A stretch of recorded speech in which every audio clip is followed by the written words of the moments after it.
자, 이번 시간에는 지난 시간에 이어서 중세 국어를 할 거예요. 알겠죠? 원래 진짜로 앞부분, 이 부분은 물론 다 따로 설명을 하는 부분이기는 해요. 하지만 어쨌든 이것들이 다 유기적으로 연결이 돼가지고 본문에 다 적용이 돼야 되는 그런 개념이기 때문에 앞부분에 대한 복습은 반드시 필요합니다. 알겠습니까?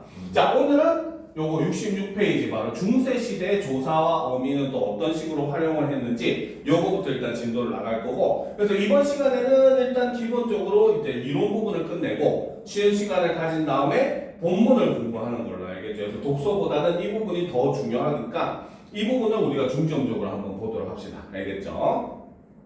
자, 조사와 어미. 중세에는 조사와 어미의 형태도 현대랑은 달랐어요. 알겠죠? 자, 그 중에서 우리가 관역격 조사를 먼저 살펴보면, 자, 관역격 조사는 현대국어로 따지면은 바로 뭐다? 바로 현대국어에서 따지면은 뭐뭐의라고 하는 조사입니다. 알겠죠? 그러니까 나의 집 할 때 이제 의, 요게 앞말이 뒷말을 꾸며주게 만들어주잖아요. 그렇죠? 이것이 이제 관역격 조사예요. 근데 중세에는 이 관역격 조사의 형태가 세 가지 형태로 시읒을 사용하는 경우도 있었고, 아래아를 써서 에의 형태를 쓰기도 하고 의의 형태를 쓰기도 하는 거예요. 알겠죠? 자, 그러면 어떤 환경에서 시읒을 썼는지 의를 썼는지 구분을 해보면은, 자, 시옷을 쓰는 경우는 무정명사. 그렇죠? 무정명사는 감정이 없는 대상, 즉 무생물을 나타내는 명사라는 뜻입니다. 알겠습니까? 그래서 무생물을 나타낼 때 또는 유정명사 중에서 높임의 대상 뒤에는 시옷을 씁니다. 알겠습니까? 그래서 세종어제 훈민정음에 제일 처음에 보면 나라 이렇게 적혀 있거든요. 그러니까 이거는 바로 뭐야? 나라라고 하는 무정명사. 나라는 이제 그 일종의 대상, 사물 같은 존재잖아요. 그렇죠? 그러니까 무정명사 뒤에니까 시옷이 붙어가지고 나라 하고 현대말로 하면 나라의 이렇게 해석이 되는 거예요. 알겠죠? 반대로 또 부처. 이거는 부처님을 나타내거든요. 그러니까 부처는 종교적으로 신과 같은 존재니까 높임의 대상이잖아. 그렇지? 그러니까 여기도 시옷을 붙여서 부처 이렇게 표현을 한다는 겁니다. 알겠죠? 자, 그 다음에 이제 뭐다? 에의 같은 경우는 유정명사, 높임의 대상이 아닌 사람을 나타내는 말 뒤에 에의를 써요. 알겠죠? 그래서 남이라고 하는 것은 이제 남이라고 하는 사람을 나타내잖아. 그렇지? 그러니까 여기에는 남에라고 해서 이거를 이어적게 하면 남에 이렇게 되는 거예요. 받침을 이어서 쓰고, 옛날 중세에는 기본적으로 소리대로 표기하는 게 원칙이거든요. 알겠죠? 특히 15세기에는 그게 심했어요. 그러다 보니까 이런 식으로 표기를 해가지고 소리 나는 대로 표기를 하는 겁니다. 알겠죠? 그리고 에와 의 같은 경우는 모음조화에 따라서 얘는 양성모음 뒤에, 얘는 음성모음 뒤에 이렇게 구분을 해서 씁니다. 알겠죠? 양성모음, 음성모음 같은 모음조화도 지난 시간에 했던 내용이라서 한번 영상을 꼭 봐야 돼요. 그래서 알겠습니까? 자, 그 다음 부사격 조사. 그렇죠? 자, 부사격 조사도 현대와는 좀 많이 달랐어요. 알겠습니까? 그래서 중세에는 부사격 조사로 근데 정확하게는 뭐뭐에 또는 이렇게 씁니다. 알겠죠? 자, 그래서 이거는 현대말로 해석하면 뭐뭐와 과 비교 부사격 조사로 사용을 합니다. 그래서 훈민정음 서문에 보면 나란 말씀이 중국에 이제 해석을 하면 중국과 달라서 이렇게 해석을 하거든요. 알겠죠? 그래서 같은 경우는 부사격 조사가 뭐뭐라와, 청산별곡 같은 경우도 보면 널라와 해서 너보다 이렇게 해석을 하자. 그렇지? 여기서 라와도 역시 비교 부사격 조사입니다. 알겠죠? 그리고 근대국어에서도 보면 호박 도곤 곱더라 해서 호박이라고 하는 보석보다 더 해가 곱구나라고 할 때 뭐뭐보다 같은 비교 부사격 조사로 사용을 하는 겁니다. 알겠습니까? 그 다음 누구누구에게라는 말은 중세에 이제 다려라는 말을 씁니다. 그래서 날 다려 이렇게 해서 나에게 이런 말을 쓰거든요. 알겠죠? 그래서 이렇게 현대국어와는 부사격 조사도 역시 형태가 많이 달랐다라는 거죠. 자, 그 다음 명사형 어미 같은 경우도, 그렇죠? 용언을 명사형으로 만들어주는 어미도 현대랑은 조금 달랐어요. 알겠죠? 그래서 15세기에는 옴만 사용을 합니다. 알겠습니까? 그런데 반면에 16세기에는 음에다가 기까지 함께 사용이 됩니다. 그래서 이런 부분은 15세기 국어와 16세기 국어를 구별해주는 하나의 요소로 우리가 볼 수가 있다는 거예요. 알겠죠? 그래서 15세기에는 오직 음만 사용했고 16세기에는 음에 이제 기도 같이 등장하기 시작했다. 이런 개념으로 보시면 돼요. 알겠습니까? 자, 그 다음 보도록 합시다. 자, 어두장군. 그쵸? 자, 어두. 바로 음절의 말의 머리라는 뜻입니다. 두자가 머리 두자죠. 그쵸? 거기에 어때요? 자음이 무리 군자거든요. 그래서 무리를 이룬다라고 해서 바로 어두에 둘 이상의 자음이 사용이 되는 걸 우리는 어두자음군이라고 합니다. 알겠습니까? 자, 그래서 중세에는 어두의 합용명사의 자음들이 사용이 되게 됩니다. 알겠습니까? 자, 요거는 우리 이것도 역시 지난 시간에 설명을 했던 거긴 하지만 간단하게 설명을 한 번 더 해주면은, 자, 합용명사는 서로 다른 둘 이상의 자음을 가로로 나란히 쓰는 걸 합용명사라고 해요. 알겠죠? 자, 합용명사는 세 가지로 나눌 수 있는데 비읍계, 비읍으로 시작하는 거거든요. 그래서 비읍, 기읍, 반가, 그치? 그 다음에 비읍, 디귿, 부들, 그치? 그 다음에 이런 비읍, 시읍, 그쵸? 이런 게 있습니다. 알겠지? 그 다음 시읒으로 시작하는 시읒계도 있어요. 시읒계는 시읒, 기읍, 수고, 그쵸? 그 다음에 시읒, 디귿, 그리고 시읒, 비읍도 있어요. 욕 아니야. 그치? 그 다음에 세 번째는 비읍, 시읒계도 있습니다. 비읍, 시읒으로 시작하는 거에서 비읍, 시읒, 기읍, 비읍, 시읒, 디귿 이렇게 있었어요. 알겠습니까? 그래서 얘네들이 초성에 쓰인 겁니다. 어두자음군이. 알겠습니까? 그래서 어두에는 합용명사의 자음들이 사용이 되기도 했는데, 자, 중세에는 어두자음군이 활발히 사용이 됩니다.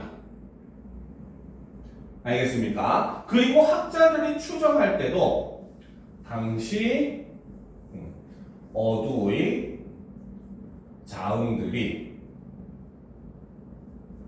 모두 발음되었을 것으로 추정을 합니다. 알겠습니까? 자, 실제로 예전에 모의고사에서 한번 나왔던 그런 문제이기는 한데, 알겠죠?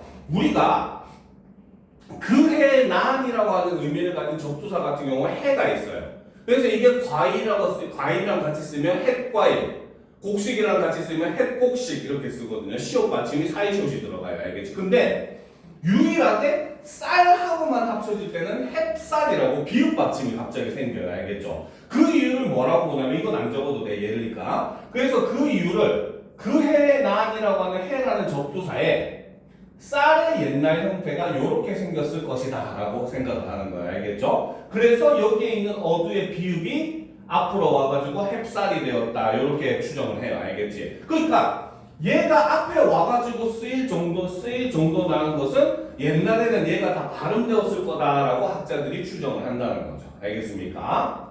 자, 그런데 이제 그러던 것이 근대에 오면서는 시읒계 합용명사만 사용이 돼요. 시읒계로 통일이 되게 됩니다. 알겠습니까? 즉 근대로 오면 비읍계나 비읍시읒계가 사라지게 되는 거죠. 알겠죠? 그러다가 어떻게 현대로 오면서는 된소리로 바뀌게 되는 거예요. 알겠습니까? 네. 자, 그래서 어두자음군이 있어도 이거 어떻게 읽지 이렇게 생각하지 말고 그냥 제일 마지막에 있는 거 비읍, 기읍은 기읍이 끝나잖아. 그렇지? 비읍, 시읍, 기읍도 기읍으로 끝나잖아요. 그렇죠? 그럼 마지막 거를 그냥 된소리로 쌍기읍으로 읽으면은 현대말하고 의미가 거의 비슷해요. 알겠습니까? 네. 자, 그래서 옛날 기록 보면 이렇게 있단 말이야. 그 그때 이렇게 되죠 말이야 알겠지? 근데 그냥 이걸 읽을 때 그때 하고 읽으면 현대말로 의미가 그때 이런 뜻입니다. 알겠죠? 그래서 마지막 소리를 된 소리로 읽으면은 현대말하고 거의 비슷하기 때문에 아마 의미 파악하는데 훨씬 쉬워질 거예요. 알겠습니까? 자, 그 다음 이제 중세시대 종성 표기를 보도록 합시다. 준비됐죠? 자, 중세시대에는 종성을 표기하는 것도 현대랑은 좀 달랐어요. 알겠습니까? 자, 그래서 15세기, 16세기에는 팔종성법을 사용을 했어요. 알겠습니까? 자, 그런데 이 팔종성법은 현대 그 음절 끝소리 규칙이랑은 좀 달라요. 알겠죠? 얘는 뭐냐면 음절의 종성에는 8개의 자음, 기음, 니은, 티끌, 리을, 미음, 비읍, 시옷 요거는 정확하게 옛 이응이에요. 과수원 표시 알겠죠? 네. 자, 이것만이 올 수 있었고 얘는 표기에도 반영이 됩니다. 그래서 아예 쓸 때도 아까 얘기했듯이 중세에는 발음 나는 걸 기준으로 많이 표기했다고 했잖아요. 그렇죠? 그렇기 때문에 표기에도 팔종성법을 반영해서 썼어요. 알겠습니까? 자, 그러다가 이제 근대에 오면서는 칠종성법으로 바뀝니다. 알겠죠? 그래서 근대는 음절의 종성에는 7개의 자음. 근데 현대랑 역시 달라요. 기음, 니은, 리을, 미음, 비읍, 시음. 시읍, 이음까지. 그치? 여기서도 역시 옛 이음이에요. 알겠습니까? 자, 이것만이 올 수 있었고, 이때도 역시 표기에 반영을 했죠. 근데 현대는 우리가 1학기 때 배웠지만 음절 끝소리 규칙이라고 해서 7개의 자음, 기음, 니은, 티끌, 리을, 미음, 비읍, 이음까지. 그치? 7개의 자음만 발음만 되지 표기에는 반영이 안 되는 거였잖아. 그치? 그러니까 현대랑은 또 그런 면에서도 또 차이가 있는 거죠. 현대는 시읒 대신에 디귿이 있었잖아. 그치? 근데 근대에는 디귿이 없고 시읒이 사용이 되었고 얘도 역시 표기에까지 다 반영이 되었다는 겁니다. 알겠습니까? 그래서 이렇게 정성 표기도 이렇게 현대랑은 좀 다른 모습을 보여준다라는 거 알고 있어야 돼요. 알겠죠? 그래서 아까 얘기했듯이 현대는 음절 끝소리 규칙이 사용돼가지고 7개 자음으로만 소리가 나는 거지 표기에는 반영되지 않는다는 거죠. 그럼 여기는 바로 표기에 반영 X 써놓으면 되겠죠. 그래서 이런 게 현대랑 차이다. 그렇죠? 됐습니까? 자, 그 다음 뭐 카랑 타는 이제 같이 보면 돼요. 알겠죠? 중세시대에는 두음 법칙 없었습니다. 국외음악 역시 없었어요. 그러니까 이런 게 보면은 중세에는 펴 D 하는 게 현대는 펴 G. 국외음악은 뭐야? 디귿이 1랑 만났을 때 지읒으로 변하는 거잖아. 그렇지? 그래서 펴 G가 되는데 중세는 그대로 펴 D. 그래서 옛날에는 좋다도 듀오타 이렇게 쓰거든요. 알겠죠? 이런 것들 이제 중세에는 국외음악도 적용되지 않았고 원순모음악도 중세에는 없었어요. 알겠죠? 원순모음악은 뭐냐면 바로 입술 소리. 순음이라고 돼 있지, 그치? 입술 소리에 해당하는 게 뭐냐? 비읍, 쌍비읍, 피읍, 미읍. 두 입술 소리죠, 그쵸? 요거 밑에 의가, 알겠지? 그렇죠? 흐름소리, 리을 받침 위에서는 원순모음인 우로 변하는 게 원순모음이에요. 그래서 중세에는 스물 하던 게 현대로 오면 뭐야? 스물 하죠. 그렇죠? 우리가 마시는 물도 중세에는 물 이랬어. 근데 현대로 오면서 물 이렇게 됐죠. 그 다음에 중세의 파이어 이거는 불 이렇게 했어. 근데 현대로 오면은 불 이렇게 되잖아. 그치? 그래서 평순모음인 의가 원순모음인 우로 변하는 현상이라고 해서 원순모음화라고 하는데 이게 중세에는 역시 적용이 되지 않았습니다. 알겠습니까? 자, 그 다음 낱말의 변화. 요거는 진짜 중요해요. 무조건 시험에 나온다고 봐야 됩니다. 알겠습니까? 요거는 무조건 시험에 나와요. 알겠죠? 자, 그래서 낱말의 의미나 형태가 현대랑은 달랐다는 거야. 즉 이거를 우리는 언어의 성질 중에 역사성이라고 하죠. 역사성이라고 하는 것은 바로 뭡니까? 언어는 시간이 지남에 따라 변화, 생성, 소멸을 반복한다 이러거든요. 그래서 원래 있던 게 다른 말 뜻으로 변하기도 하고 생성, 없던 말이 새로 생기기도 하고 소멸, 있던 말이 사라지기도 한다는 거야. 알겠습니까? 그래서 의미가 어떻게 변한 것들은 어떻게 변했는지 없어진 새로 생긴 말들은 쉽게 알잖아. 예를 들어서 뭐 컴퓨터 이런 게 조선시대에 있었습니까?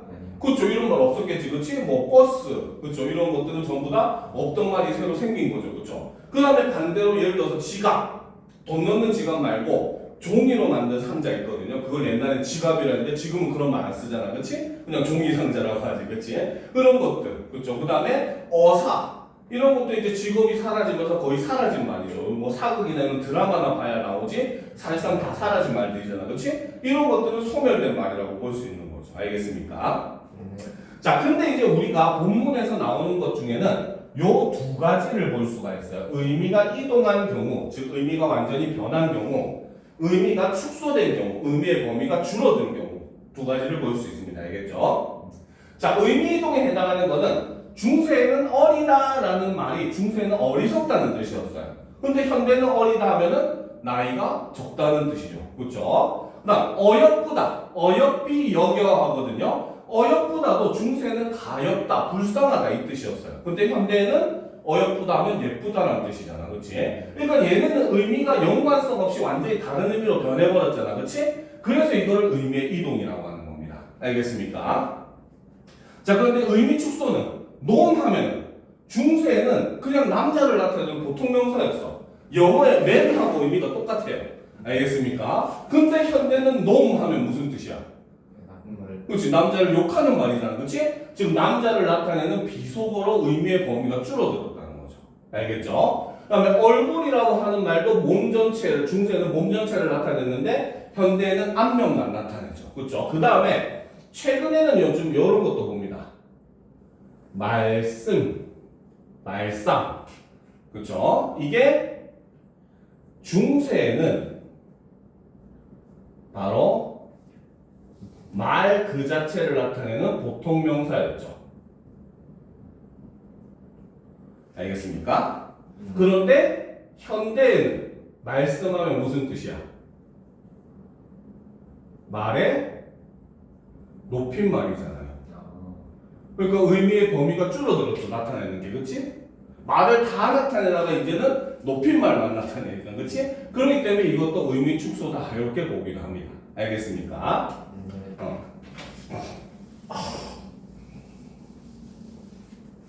자, 이제 또 머리 아픈 걸로 가봅시다. 자, 높임법. 자, 중세에도 높임법의 표현이 현대와 다 차이를 보였어요. 알겠죠? 특히 중세에는 자, 바로 주체, 객체, 상대, 높임법 모두 선어말 어미를 통해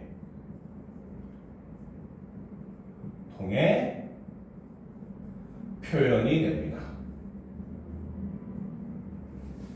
알겠습니까? 현대에 우리가 1학기 때 높임 표현 배웠잖아요. 그렇죠? 1학기 때 높임 표현을 배웠을 때 주체 높임 같은 경우는 의시 같은 선어말 어미를 쓰기도 했어요. 그렇죠? 그런데 객체 높임은 특수어휘가 있는 경우만 쓰고 없는 경우는 아예 쓰지도 않았고, 그렇죠? 상대 높임은 뭐야? 마지막에 있는 어미, 종결 어미의 변화에 따라서 그 뭡니까? 형상화되는 모습을 보여줬는데 중세는 모든 높임법이 전부 다 선어말 어미를 통해 이루어집니다. 알겠습니까? 자, 그 중에서 보면은 주체 높임 선어말 어미 을시, 샤를 사용했다라고 되어 있잖아. 그치? 자, 여기서 이제 중요한 거는 바로 뭐냐면 시는 자음으로 시작하는 어미 앞에서 시를 사용합니다. 알겠습니까? 그 다음에 샤는 모음으로 시작하는 어미 앞에서 샤를 사용합니다. 알겠습니까? 자, 그래서 시 같은 경우는 예를 들어서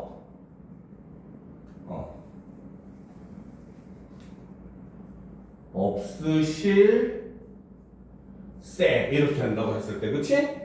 그렇죠? 자, 여기서는 바로 뭐다? 얘는 없다 라는 말이에요. 그치?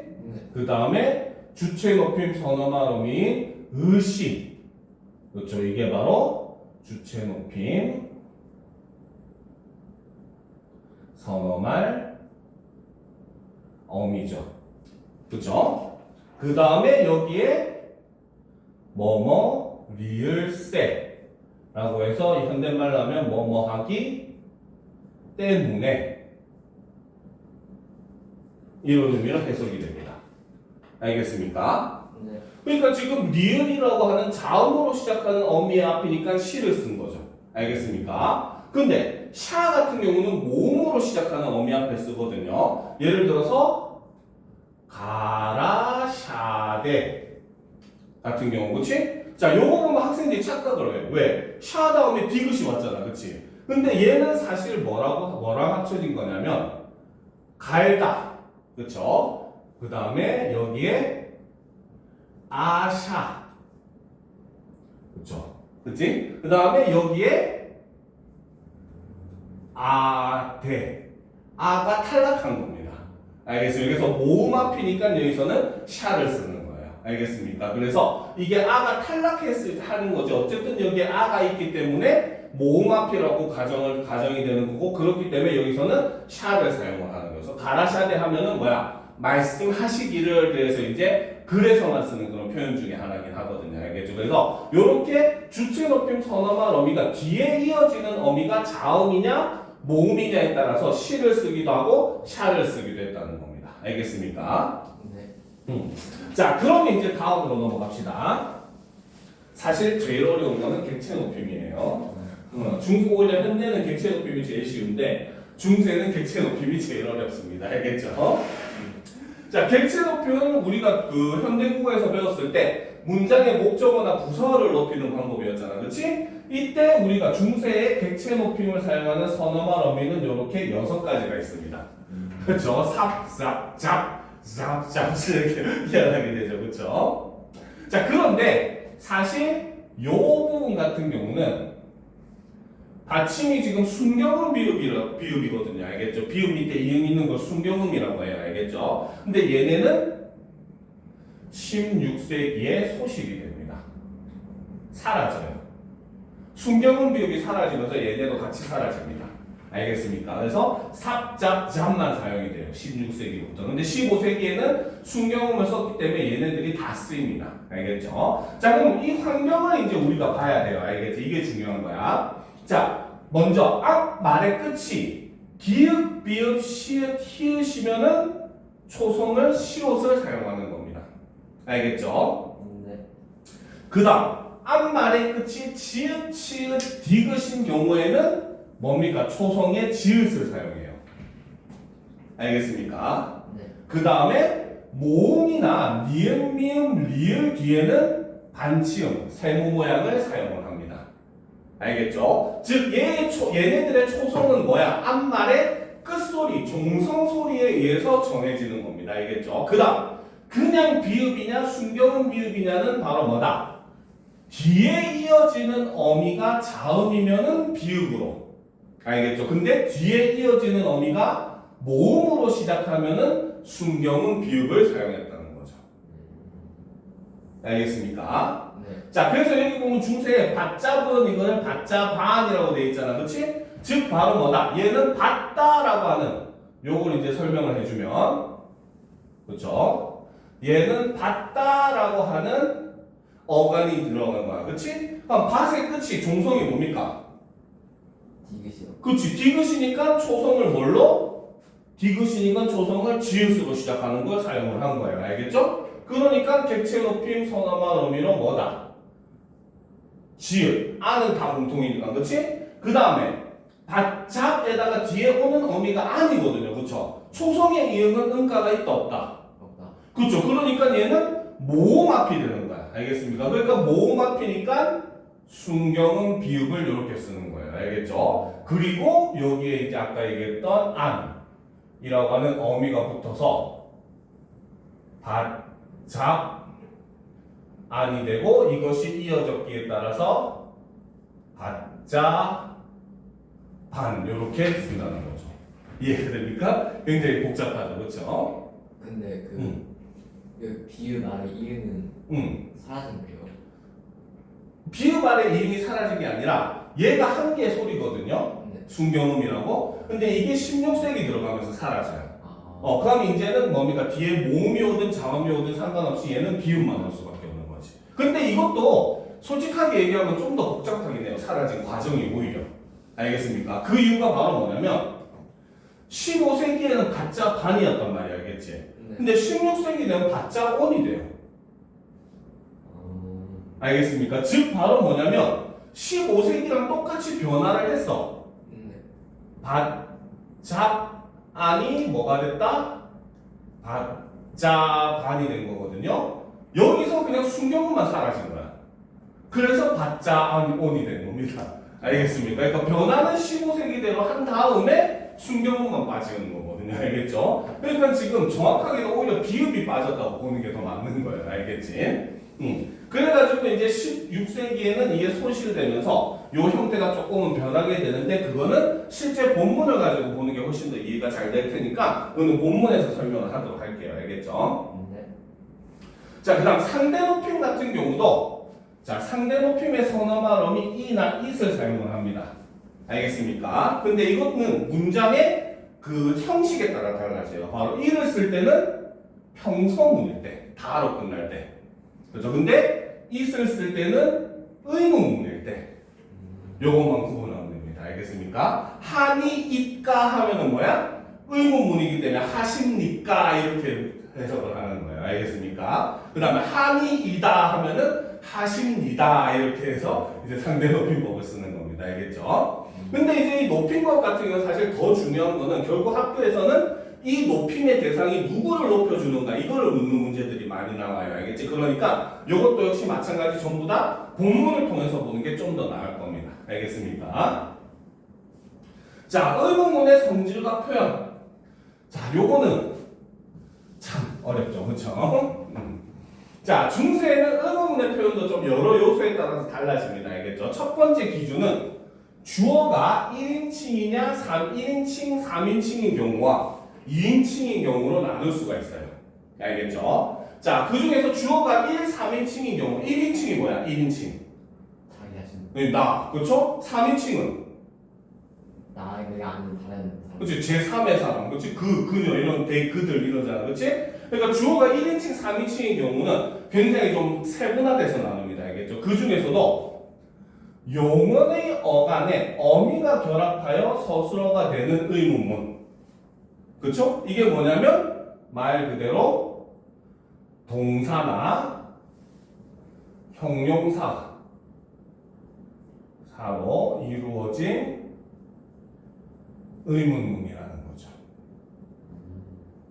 알겠습니까? 그러니까 쉽게 말해서 뭡니까? 아침밥 먹었니? 하면은 먹다라고 하는 동사를 이용해서 의문문을 만든 거잖아. 그렇지? 바로 그런 개념을 생각하시면 돼요. 알겠습니까? 자, 근데 이것도 역시 판정 의문문과 설명 의문문에 따라 나뉩니다. 알겠죠? 판정 의문문이 뭐냐면은 요거 적어 놓읍시다. 그러면. 그렇지? 판정 의문문은 바로 네 또는 아니요 로 대답이 가능한 의문문이죠. 알겠습니까? 네. 그런데 반면에 설명 의문문은 뭐다? 바로 내용을 서술해야 하는 의문문이죠. 주로 이제 의문사를 사용해서 하는 설명문이 설명문이 되는 거죠. 알겠죠? 그래서 판정문 같이 네 아니요로 대답할 수 있는 경우에는 녀를 쓴다는 거죠. 그래서 젊으며 늙음이 있나냐에서 젊고 늙음이 있습니까? 이렇게 해석을 한다는 거죠. 있느냐 이렇게 해석하는 거죠. 그렇지? 근데 반면에 설명문은 종결어니 뇨를 쓰는 거예요. 그래서 무슨 말을 니라나뇨 그래서 무슨 말을 말하느냐 이르느냐 이렇게 해석을 한다는 거 알겠죠? 여기서 아 계열은 자 우리가 모음을 쓰는 방식이 두 가지가 있어요. 알겠죠? 바로 자음의 오른쪽에 쓰는 걸 우리가 우서라고 하고 자음의 아래쪽에 쓰는 걸 하서라고 얘기를 하거든요. 그러니까 아 계열이라고 하는 거는 우서를 얘기를 하는 거고 오 계열은 하서를 얘기하는 겁니다. 알겠죠? 그 쉽게 보면은 이해가 쉽습니다. 알겠죠? 그래서 녀 하면은 아 계열로서 이거는 판정 의문문일 때 뇨 하면은 설명 의문문일 때 사용을 한다라는 거죠. 알겠습니까? 네.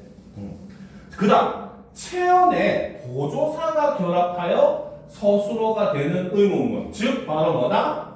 현대로 치면 체언 플러스 서술격 조사,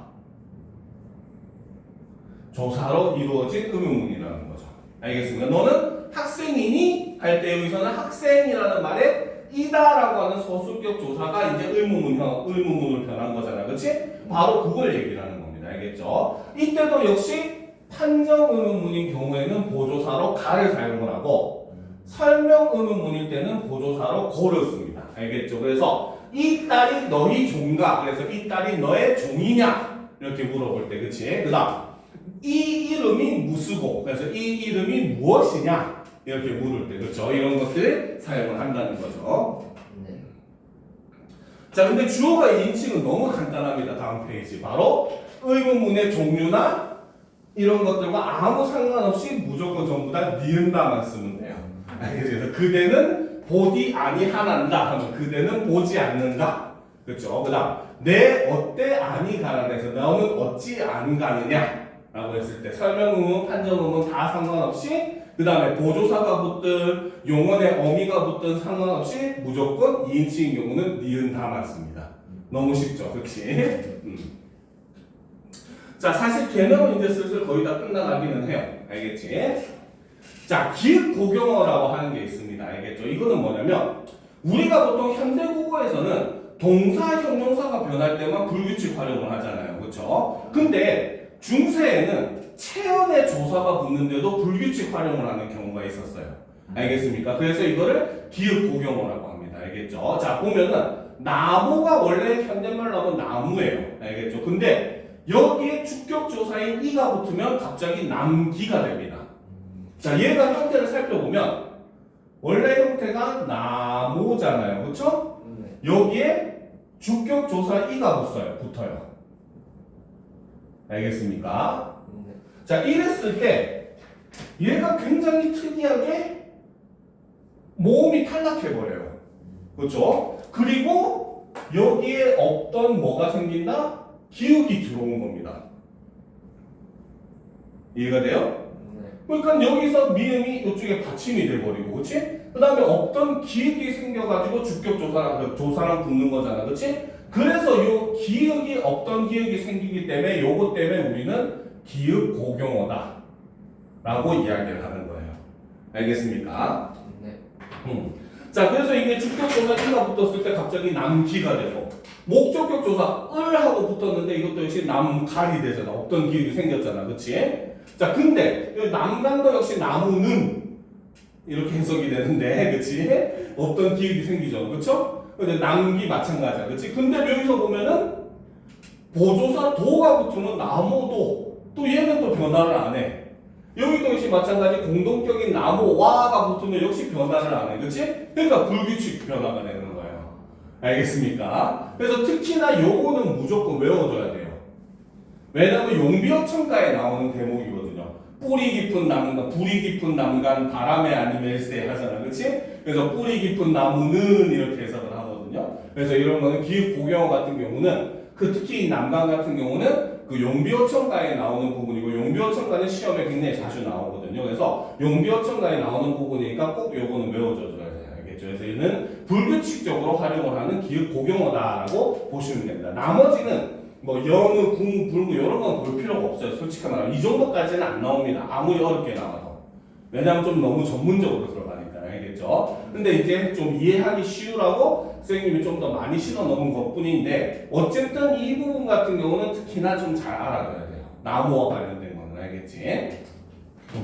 자, 그래서 이렇게 체언이 조사와 붙는데 불규칙적으로 형태가 변하는 걸 우리는 기획고경어다 라고 얘기를 합니다. 알겠습니까? 네.